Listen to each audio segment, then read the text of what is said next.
Grab your favorite caffeinated beverage and get cozy because you are listening to Mindful as a Mother with Paige Bruce and Lindsay Adams. Do you want to make a podcast? Spotify's got a platform that lets you make one super easily. Then you can distribute it everywhere and even earn money, all in one place for free. It's called Spotify for Podcasters, and here's how it works. Spotify for Podcasters lets you record and edit podcasts right from your phone or computer. So no matter what your setup is like, you can start creating today. Then you can distribute your podcast to Spotify and everywhere else podcasts are heard. Video podcasts are also available on Spotify. With Spotify for Podcasters, you can earn money in a variety of ways, including ads and podcast subscriptions. And best of all, it's totally free with no catch. This is what Paige and I use for this podcast, and it seriously makes it so easy. It's easy to record, edit, upload, put the show notes in, and it's free. So if you want to start a podcast, use Spotify for Podcasters. This podcast is not intended to be a substitute for therapy or the therapeutic relationship. And the information given in this podcast is purely for educational purposes and is not intended to replace the advice of a professional. Hello and welcome back to Mindful as a Mother. I'm here with Paige. Say hey. Hey guys. Fun fact, I just fired Paige from our business because she doesn't listen to country music. And I want you to tell everybody your response to me. Good luck organizing, bitch. Yeah, that was her. I was like, you're fired from your own business. I made her listen to Morgan Wallen, so I think she's converted. You're going to catch her listening to him. I'm neutral. I'm moving neutral to this stimuli. Okay. But this brought up a really cool ADHD conversation about people being different. And she likes TV podcasts for background noise, something I cannot focus on, and I need music in the background. I also grew up on music, in that way, and so I think it's different. She grew up on music too, but you know what I mean. Yeah, differently. Yeah. So it wasn't a primary source of joy in our house. Music is always a primary source of joy for me. Anyway, so now we are going to dive more into our self-talk and the things that we say to ourselves and how we describe our brains. And this can be helpful when it comes to children as well. But first, I want to talk about the main thing that's getting us through podcast weekend, and that is Magic Mind. Yes. Get me into that flow state with my little green juice. Yes, and I feel healthy because it's green. It's a vegetable. It reminds me of going to a smoothie shop. Yes, but tastes better. Yeah, I used to go to a gym in Arizona, and right across the street was a yogurt smoothie place. So I would go there. That would be my reward. Okay. Is going to get a green juice, but then I would add a bunch of shit to it, so it was less green. But still, I felt healthy. Mm-hmm. And I feel really healthy when I drink the Magic Mind. And fun fact, we are batch recording for the first time in 3 seasons, meaning we're doing 6 episodes today, I think, right? Is it 6 or 5? It will end up being 7 or 8. What? I know. Don't think about it. Okay. So, and I have a hard time doing the same thing all day long, which is the main reason why I'm a therapist, because every session's different. Every person's different. You get new energy every hour. But I have to say I'm doing way better than I thought with this. I was very resistant to the idea of just taking a day and recording a bunch of podcasts. But Magic Mind is making it happen for me. And I'm pretty sure at this point, because it's 2:30 in the afternoon, it is the only thing making it happen for me. Yeah. Well, it's full of nootropics and androgens and natural caffeine. And for me, that really helps with focus and a calmer focus. I have it in the morning with my coffee because I am a coffee addict, period. I'm a coffee connoisseur. So I'm not going to give up my coffee, but it helps me feel more stable and less anxious.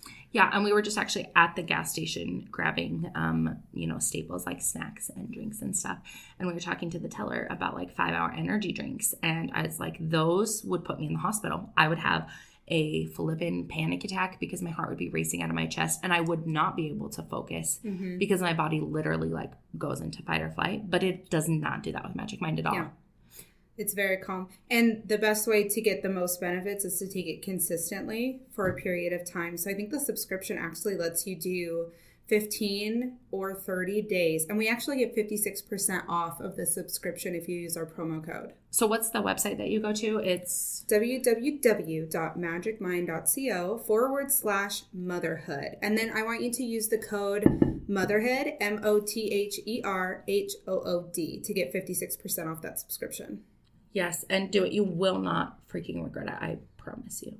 And then slide into our DMs so we can spread the magic together. And tag us when you're taking it and tell us what you think. The packaging's super cute too and super, I feel like, relaxing. It meets the vibe check.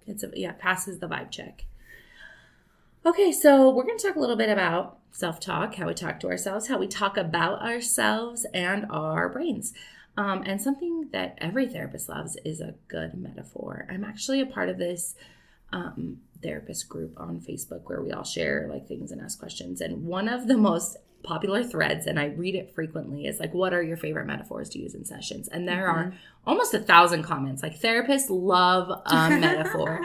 And I even find myself in sessions, like, I just come up with metaphors on the fly. Sometimes they fail freaking epically, like, and they don't make sense, and I'm like, wait, that's wrong. But then sometimes I'm like, oh shit, that was good, and then I forget about it because ADHD. So I need to start writing all my good metaphors down. But Paige, I wanted to ask you, what is your favorite metaphor to use in session? It does not have to be like ADHD related, or it can be. So I think the one that I find myself using most often is the drunk metaphor, and kids love it and adults really understand it.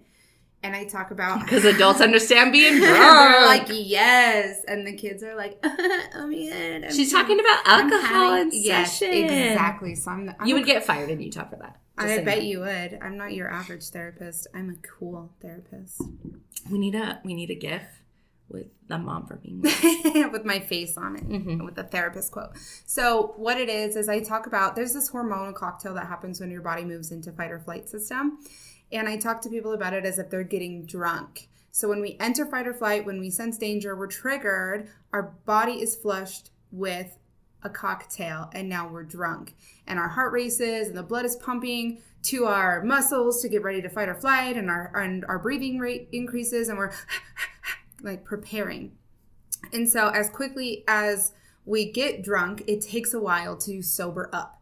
So in the body, your body has to metabolize the chemical cocktail essentially it created to create the response for fight or flight. And so what I talk about is it takes a while to sober up. And for people who live in like highly anxious or chronic stress, we're not giving ourselves enough time to sober up. So it's like we're just taking shots, and then we're like starting to sober up a little bit. And right before we get there, we take another shot. And so this is a good metaphor because it helps me explain to kids and to parents that the longer we're in this state of chronic stress, the longer it takes to bring us back down to baseline, and why some of us never close our stress cycles and just operate in this highly anxious state. And can I just add to your metaphor? Always. And this is my new favorite metaphor. I just thought of it while you were talking. The more you are drunk, the longer you are drunk, the worse your hangover is. Yay! So when you come out of fight or flight, or like long periods of fight or flight, and this is why you see on TikTok or you hear people talking about when they finally like regulate their nervous system, they are just exhausted. Like they sleep for days, they can't get out of bed, and they're almost in a burnout phase. And that is because you are hung over. Like you need water, you need basically sleep, the flu. You need greasy food. No, just kidding. But call in the IV. Yes, the emotional IV. The emotional. Whoa, the freaking metaphor. See, I told you, therapists love a metaphor. So in chapter 2 of the book we're breaking down on this season, just for a recap, Your Brain's Not Broken by Tamara Rossier. That's how I say it. Sounds fancy. She's a PhD. She also has ADHD, which I think makes her more than qualified to write this book. I'm sorry, what makes you believe you're qualified to speak on this? Oh, yes. Paige is mocking me because that is my favorite TikTok response. The people, like, if I say something slightly controversial, and it's not even that controversial, like, don't spank your kids. Like, okay. Oh, wait, that's a little more controversial. Yeah. Okay, what's a little less. What's less controversial? I try not to yell at my kids. Oh, yeah. Or like I listen to my children. Yeah. Oh, damn. How dare you? What makes you qualified to talk about parenting? Oh, okay. Just 80 grand in debt. That's what makes me qualified. That's what I tell people. It's like those student loans, 10 years of clinical experience also. How many do you have? 5? Yes. Yeah, see? 5 years of clinical experience and then a decade of working in the field before my clinical experience. Yeah. Lots of things. Yeah. But, okay. So she's qualified to write this book. We're qualified to talk about parenting, no matter what TikTok says. And chapter 2 is about metaphors and things we can use to relate ADHD to ourselves and to other people. I find this especially useful with kids and helping them understand how their brain works without making it about them. So in previous episodes this season, we've talked about ways kids internalize things we say to them. And a lot of the way we counter that negative self-talk, both in therapy and in parenting, is by using metaphors to normalize what your brain is doing and how it is just doing its thing. And it doesn't mean anything about you or your child as a human being. One of the main traps that people with ADHD, adults with ADHD, get caught in is that most people are highly intelligent. Like they have a very high IQ. They can be very successful career-wise, but really struggle with that like executive dysfunction and the things that are quote unquote basic. And I feel like moms run into this a lot, right? Because a lot of times as a mother, we attach our meaning to how well we can meal plan and meal prep and run a house and keep up on laundry and household tasks and all those things. Yes. And we really shame ourselves or feel like we are dumb, or really just it adds to low self-worth when really we're highly intelligent, and it is that executive dysfunction piece that gets in the way of functioning in the way that we would like to. Mm-hmm. So I just wanted to point that out. Do you have any thoughts on that, Paige? Yeah. So actually, this is a really successful piece of therapy too that I think a lot of people don't recognize. It's not just the metaphor, and I use it in parenting a lot. It's called third person, third place, historical parallel. It's like if I'm trying to drive home a point to, like, let's say an adolescent, because that's typically... They need a point driven home. They need a driven point. So, like, I'm working with an adolescent. I use a third person. It's not me. It's not the child. It's Sandy. And I use a third place. So Sandy over at Westwood High, not the high school you're at, but the other one down the road that I saw last week. And this is all fictitious. I'm not sharing information in session. But then I'm using a historical parallel. Mm-hmm. So I'm saying Sandy over at Westwood High, she had a very similar problem about this. The kids in her friends group just started talking really poorly about her.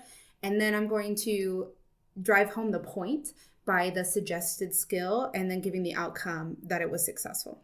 This is really great too if your child struggles with like identifying emotions and you're trying to teach emotional identification, is using like objects in play and like having them talk about how they're feeling. Yes. Or even as adults, it can be easy to relate more to how other people are feeling than to sit in our own emotion. Yes, absolutely. So I would say something similar to Sandy over at Westwood High had a really big problem with her friend group where they just started gossiping a lot, and it ended up making her feel really excluded. And so what she chose to do was talk to Curly Joe, who is the one that started the rumor, and just ask her, hey, I heard that we are in a fight right now, and I don't really understand what's going on. Are you comfortable like talking about it? Like, I want to work this out. And then they talked in it, and they ended up being really good friends. Right? So because of the third person, third place historical parallel, it drives home the point with an association without like personalizing the information for rejection. And it takes the emotional reactivity out of it. Because it's not about you. It's not about you. It's about Sandy. It's about Sandy. Yeah. You said Sandy had like tons of issues with these fools all up in her space. And she was like, look, I'm just not here for it. And then they didn't bother her again. Yeah. That was it. I love it. It's such a good way to like normalize things too, or to, especially to kids, like, oh yeah, I know this child who's like been through something similar. Like, oh wait, I'm not alone in this. Yes, that feeling of universality is what it's called. Yeah. So when I'm talking to my 8-year-old, she came home the other day and her feelings were really hurt because her friend told her that I'm drunk. all the time, which maybe You're I am. drunk? Yeah, that's what she told me. Damn. It was an insult in second grade. You actually don't drink very much. That's funny. So my daughter was like, oh yeah, I really love my mom. She's pretty cool. And her little friend was like, I don't know, she's kind of drunk, and then just like walked away. And I was like, that really hurt my feelings. And so I used this, and I said, you know, it's like when I was little, I had a friend that said this about my mom and told me all these things that they didn't like, and it really hurt my feelings. And I talked to my mom about it, and it didn't hurt her feelings, but she felt good knowing that I could come to her and tell her that my feelings were hurt, and that not everyone would like her, but that's okay. Or her mom. Or her, like, not everyone would like her mom, and that's okay. But my mom always loved me. Aww. Right? Like, it's a cute, endearing lesson, Yeah. but she felt much more comfortable with that. She just wanted a space to validate her emotions, and because I didn't like make it about her, like, well, you don't need to worry about what that girl says because I love you and I love me and ABC, whatever. And it's not going to hurt my feelings if you come to me, because I think kids get scared too about about the overreaction. So like if I go to my mom and I say that my friend said this, is my mom going to have this huge ass emotional reaction and like either cause problems for me at school or like be upset? And I don't want to upset my mom. A lot of kids take on that responsibility. Yeah. So and then metaphors also create a story. Wait, is it too early to start drinking wine? Just kidding. I need to be drunk for this conversation. But it also helps to create a story because like we talked about in, I think it was episode 2, what you perceive, you receive. You're strengthening those neural connections. Yeah, that's and just so the more like narratives we can create around a successful story of this issue being solved and these tools being used, the more that those neural connections are being created in our brains and the brains of our kids. Yeah, I just want to read this quote from the book because it really helps explain the importance. It talks about how they go beyond comprehension and demonstration. They actually change the way we think about concepts on an unconscious level. So in a study about metaphors and how they affect our thinking, half the participants of the study read about a crime-ridden city, and the criminal element was described as like a beast preying upon innocent citizens, animal metaphor, right? The other group read the same description, but they used a disease metaphor. This comes into addiction too. We can talk about that later. But like, and those who read the animal metaphor suggested control strategies like increasing police presence, imposing stricter penalties, and the disease metaphor suggested like diagnostic and treatment strategies. So when we think of things in the way we create metaphors in our head helps us find solutions to things and guides us to solutions as well. Yes. So if it was a beast, it needed to be controlled. If it was a disease, it needed to be treated. So there's tons of ways I could go with this, but the way we think about ourselves and the way our children think about ourselves really impact what we receive. So what we perceive, we receive. Yes, absolutely. We can circle back to the ADHD goblin for a minute and like it taking off with all of my stuff. Yeah, I wanted to go over ADHD metaphors, so that's perfect. So goblin. Yeah, ADHD goblin is taking like my mail key, right? And so what do I need to do to outwit my goblin? Like if I just leave stuff out and in a space, the goblin comes by and jacks it when I'm not around. And my goblins are my kids. Your goblins are your kids. That's fair. Kitchen scissors. Kitchen scissors. Kitchen scissors. Never in the kitchen. Always in the crafting. Yeah. So then it's removing it. Again, it's not a character trait of you doing this. It's not something you're causing, but it's something that is happening now. How can I trick this goblin? It's external of you as a human. Yes. The other thing, so this is the one I related to most in the book is, and I like to think of us as Lucy and Ethel anyway. Would you be Lucy or Ethel? I would be Lucy. No, I would be Ethel. Okay. I'd be the one trying to talk us out of stuff that we just are doing anyways. But you're the shenanigan. I am. So, I mean, I'm tired. I think of that episode where she's shoving the chocolate in her mouth. That's the only one. way to solve the issue. And I'm definitely Lucy in that one. Yeah. Yeah. And so if you haven't watched I Love Lucy, and it's nostalgic for me because I used to watch it with my great grandma. Oh. But Lucy and Ethel work in a chocolate factory. I can't remember why, and they're like wrapping chocolates, and the conveyor belt starts moving too fast for them. So they start finding all these creative ways to like They eat the chocolate, they shove it down their shirts, they're throwing it, they're doing anything they can to like slow the conveyor belt down. And that's how I think of my ADHD. Like it just feels sometimes like things are getting so overwhelming and rushing at me so fast that I'm trying to find all these creative ways. So for me, putting systems in place helps me manage like the flow of chocolates coming in. Yes. And so, for example, when I'm planning for this trip, something that I do is I give everything a place, and it's like I forget to pack things. So what I have is called a go bag.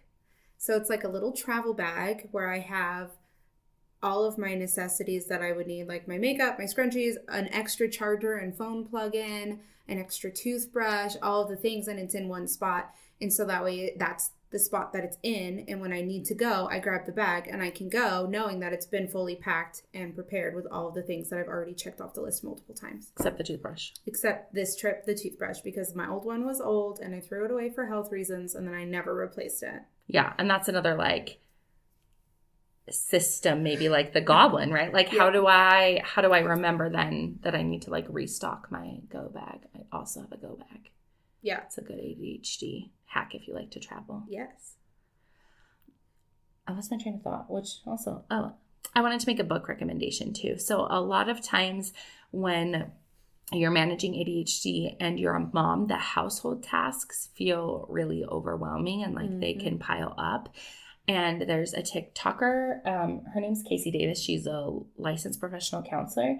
And I don't know if her TikTok is domestic blisters or domestic B-listers. It could be either. Oh, it could be. I'm going to say B-listers. Yeah. Because internally we all hate ourselves. Yeah, we all hate ourselves. That's the theme. Lindsay's life theme is we all hate ourselves internally. But she wrote a book called How to Keep House While Drowning. And she is neurodivergent, and all of the strategies in there are for neurodivergence. They also have really good like hygiene strategies if that's something that you struggle with. And it helps remove some of like the shame and limiting beliefs. And I've used it with clients actually. So one of the examples in the book talks about like sustainability being a value, right? So like not using paper plates and but when you're struggling or when you're in a low energy period, like it's okay to use paper plates. Some like it doesn't have to be all or nothing, and that all or nothing thinking trap is something we get into with ADHD brains.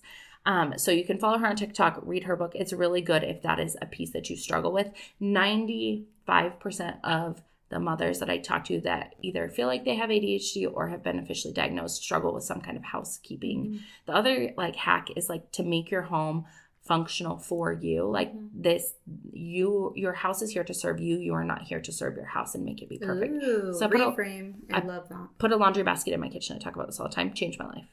Yeah. Right. Which is not a typical place for a laundry basket, but that's what works best for you. Yeah. Yes. And it's like, what is this arbitrary rule that I can't have a laundry basket in the kitchen?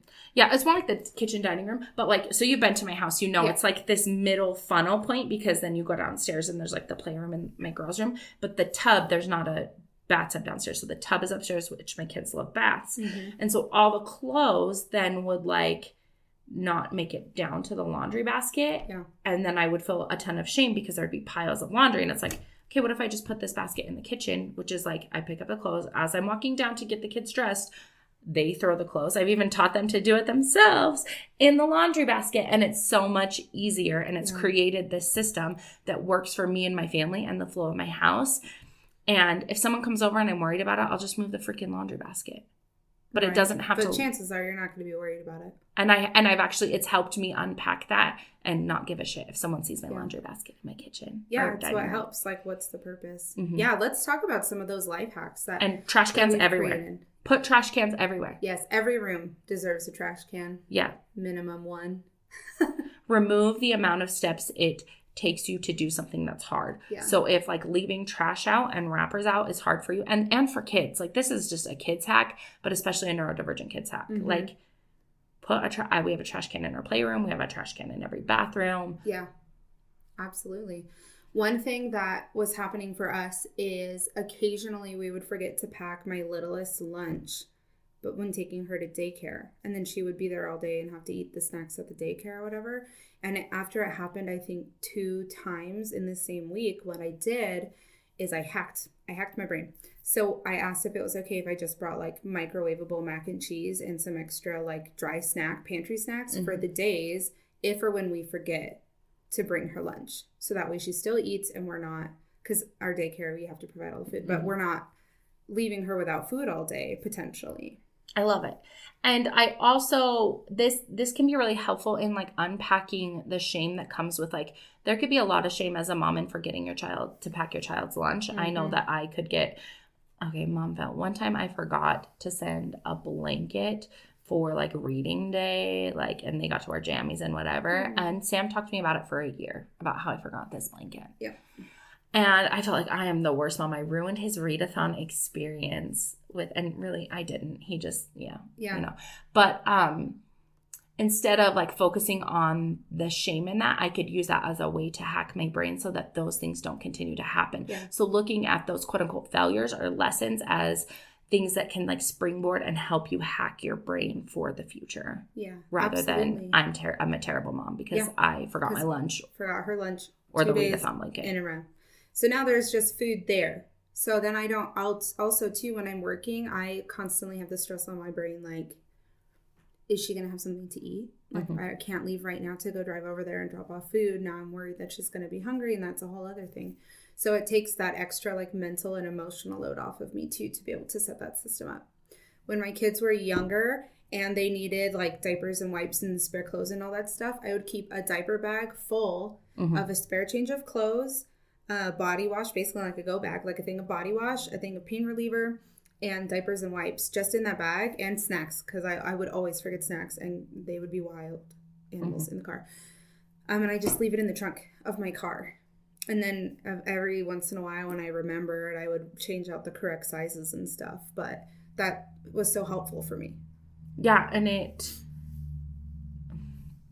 the little steps up front that make it easier in the day-to-day when your little elf comes in or the chocolates get moving too quickly. Yeah, absolutely. I agree. And you feel like overwhelmed. Another thing that we have done as a gift to like our household was a Roomba, which I know that's not something for everyone, but for our household it worked really well.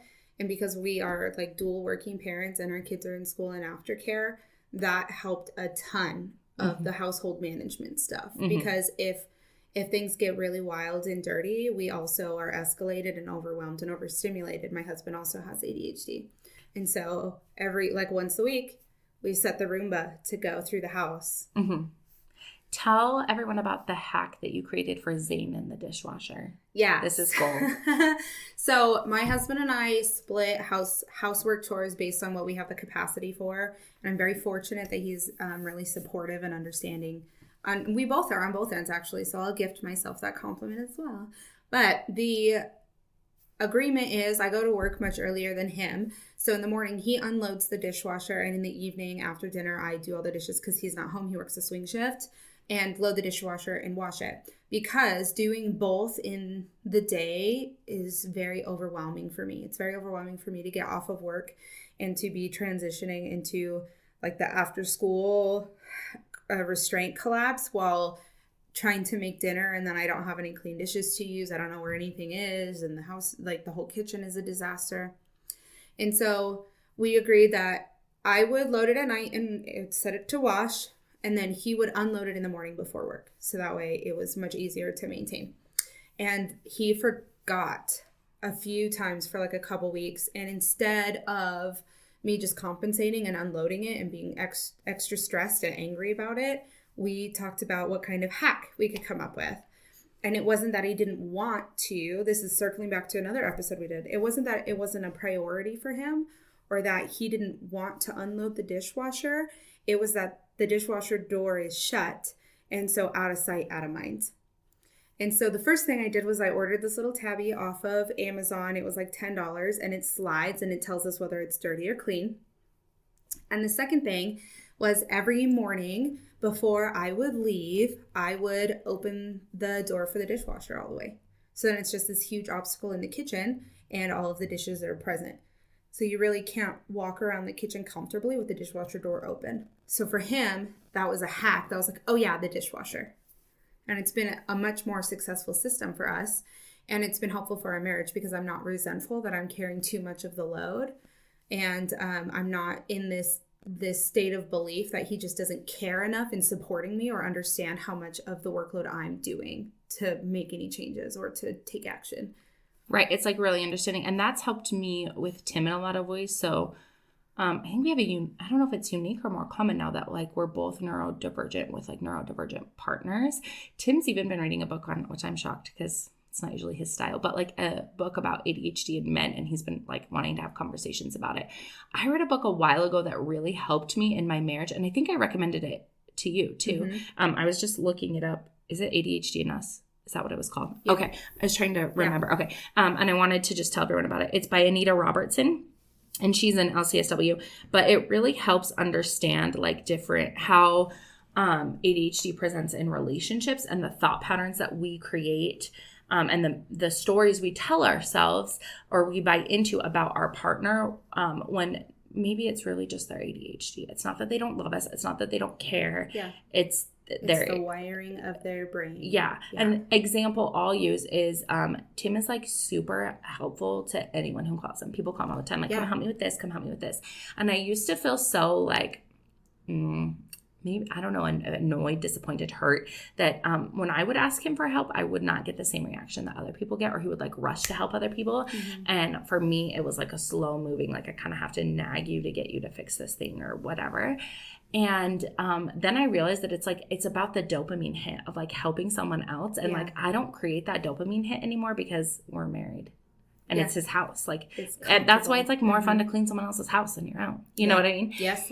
And so like realizing that took the personalization out of it. It's not about me. It's not about his love for me. It's not that he doesn't care about me and our kids in our home.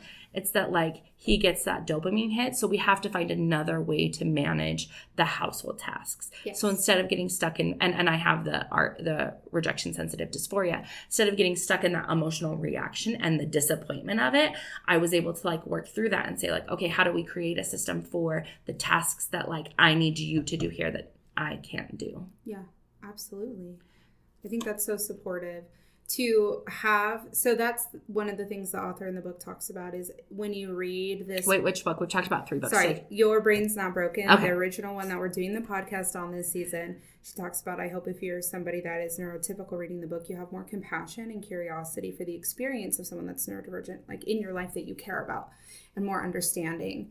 And I think that's helpful too. That's why I'm so passionate about the education for ourselves. Mm-hmm. And if we move this into parenting, one of the things I love is helping my kids come up with hacks for their brain and using that support. So I was talking to Lindsay just earlier today about how I felt like it was a parenting win for me in the moment. Because my 8-year-old has a hard time focusing, but she had to do a lot of homework over winter break, and it was very hard and frustrating. Mm-hmm. And so what I did is I set on like lo-fi music in the background because I know that she needs a level of distraction, right? This is just me understanding the wiring of her brain based on our relationship and attunement. And that's attunement. Yeah. That is attunement, guys. Like understanding what your kid needs is attunement. It is not just the emotional attunement in the moment. It's being like predicting physical, needs. Emotional, mental needs.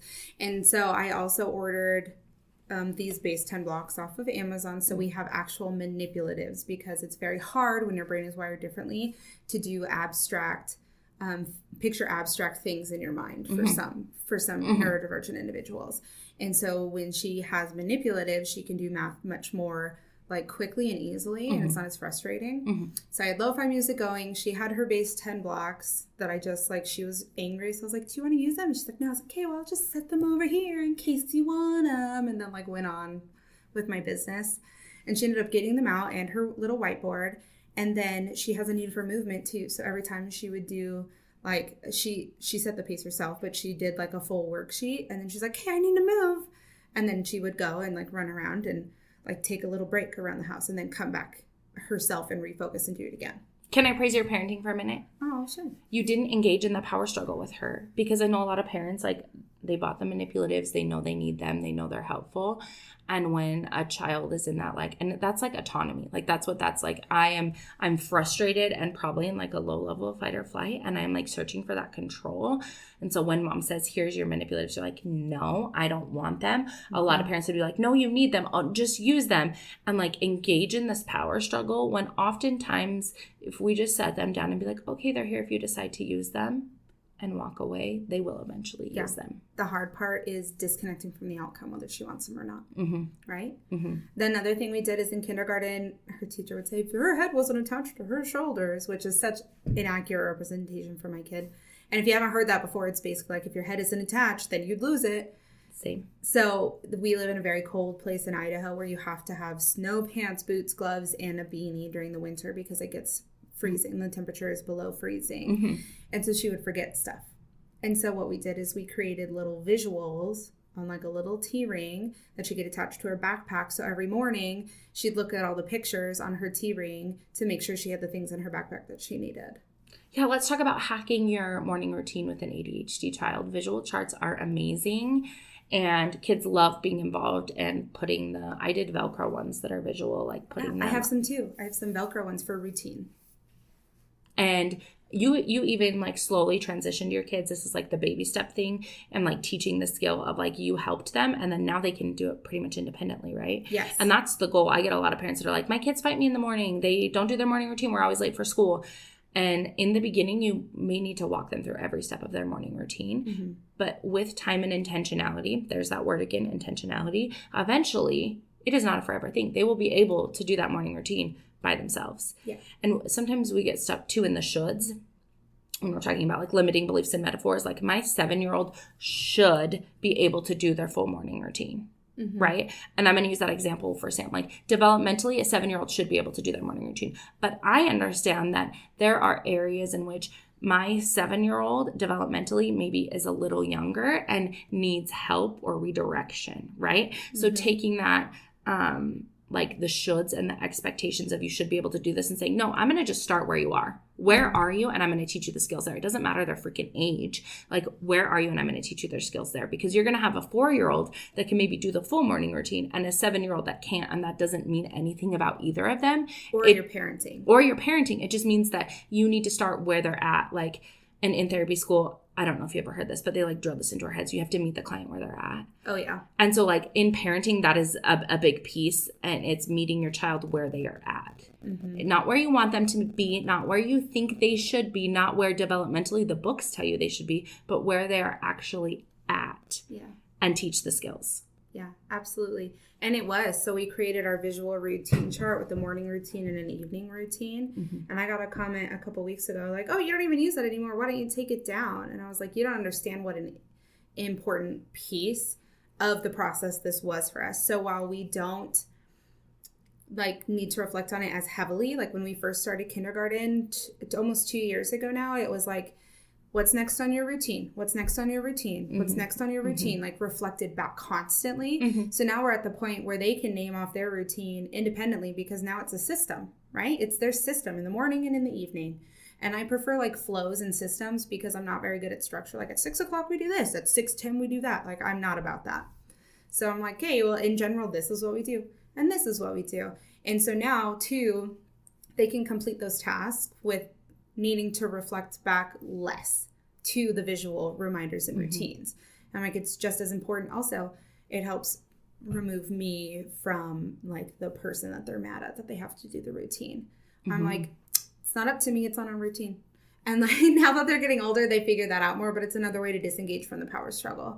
Like that's what the routine says. That's what we got to do next because that's what the routine says. It can also create a sense of autonomy too, because like certain things don't need to be done in a certain order. And so they can maybe choose like what they want to do next. Yep. I have a question for you though. Okay. So as a parent that struggles with like organizing, planning, and implementing like visuals and routines, and sometimes I'll do it, but it takes a lot of like motivation to get myself to do it. What would you recommend as like a hack or a bridge to help your children with that? So you are trying to help your kids do the planning and structure and organizing part? Yeah, or maybe you struggle with like the consistency of putting together the visual board. Like, so yeah, the visual board's a great idea, but like the person or me, like I struggle with like organizing it, getting it together, because that's something I struggle with. How do I do that and help my kids learn to do that? Yeah. So I would consider a medium that is most effective for you.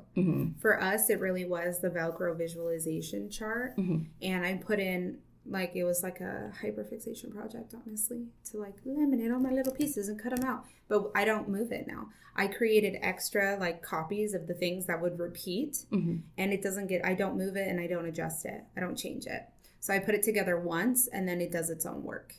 I love that. And it's just my like reflection back to it. So finding systems that are easy to adjust in the place that they're in, or that you don't have to adjust once they're in. I did the visualization thing and some pieces ended up missing and it didn't end up working as well as I had wanted it to. So we actually don't use it anymore. But I'm going to just say, instead of like, I can't be consistent, I'm flexible. I recognize that wasn't working for our family. Yes, adaptability. And we do it a little differently now, whereas like Sam doesn't need the visual reminder as much.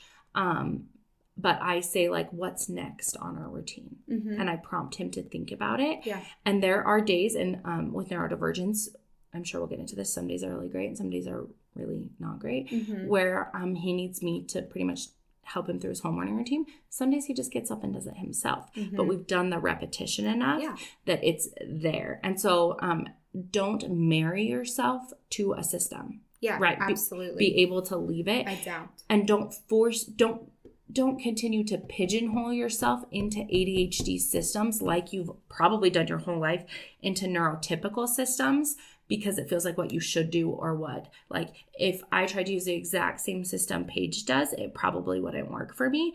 And instead of like feeling a lot of shame and forcing myself to use that system, like give yourself the permission to adapt and change that for your needs and your child's needs. That's the point I was like trying to make, I think. Yeah, absolutely. I think that's really important, that the piece of adaptability and, again, attuning, right? We're attuning to our inner child and we're attuning to our actual children, because just like we talked about before, as you move through the phases of life, different systems are going to work differently for you. So you have to be adaptable. It's like visualization charts were not your thing, but verbal cues are.